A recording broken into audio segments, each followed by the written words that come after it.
ചൊവ്വലൂർ ശിവക്ഷേത്രത്തിൽ മഹാശിവരാത്രി ആഘോഷം ഭക്തിനിർഭരമായി.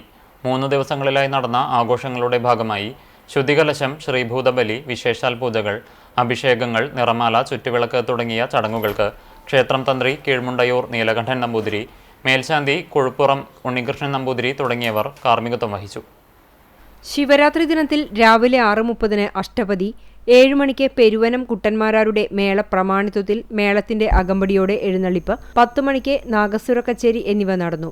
ഉച്ചയ്ക്ക് 2 മണിക്ക് പഞ്ചവാദ്യത്തിന്റെ അകമ്പടിയോടെ എഴുന്നള്ളിപ്പ്, വൈകിട്ട് 6-ന് ദീപാരാധന, നിറമാല, ചുറ്റുവിളക്ക്, 7:30 തായമ്പക, രാത്രി 9:30 എഴുന്നള്ളിപ്പ് എന്നിവയുണ്ടാകും. ശിവരാത്രി ദിനത്തിൽ ശ്രീ മഹാദേവന് ഷഡാഭിഷേകം, നെൽപ്പറ, നാണയപ്പറ തുടങ്ങിയ വഴിപാടുകളും നടന്നു.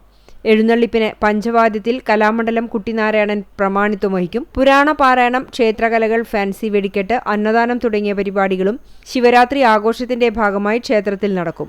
3 ദിവസങ്ങളിലായി ത്രിദിന ആചാര അനുഷ്ഠാന ആഘോഷ പരിപാടികളോടെയാണ് ക്ഷേത്രത്തിൽ ശിവരാത്രി ആഘോഷങ്ങൾ നടന്നത്. ശിവരാത്രി ആഘോഷത്തിന്റെ ഭാഗമായി വെള്ളി, ശനി, ഞായർ ദിവസങ്ങളിലായി കലാപരിപാടികളുണ്ടായി. ക്ഷേത്രത്തിന് പുറത്തുള്ള സ്റ്റേജിൽ വെള്ളിയാഴ്ച വൈകിട്ട് 6:30 പ്രാദേശിക കലാകാരന്മാർ അവതരിപ്പിച്ച നൃത്യങ്ങളും തിരുവാതിരക്കളിയും, ശനിയാഴ്ച വൈകിട്ട് 7:30 മാക് മ്യൂസിക് അവതരിപ്പിച്ച മ്യൂസിക് നൈറ്റും വിവിധ കലാപരിപാടികളും അരങ്ങേറി. ഞായറാഴ്ച രാത്രി 12:30 സിനിമാ പ്രദർശനമുണ്ടാകും. ക്ഷേത്രം ഊരാളൻ കീഴിലം കൃഷ്ണൻ നമ്പൂതിരിപ്പാട് ഭരണസമിതി ഭാരവാഹികളായ NK ബാലകൃഷ്ണൻ, C ഹരിദാസ് തുടങ്ങിയവർ ആഘോഷങ്ങൾക്ക് നേതൃത്വം നൽകും.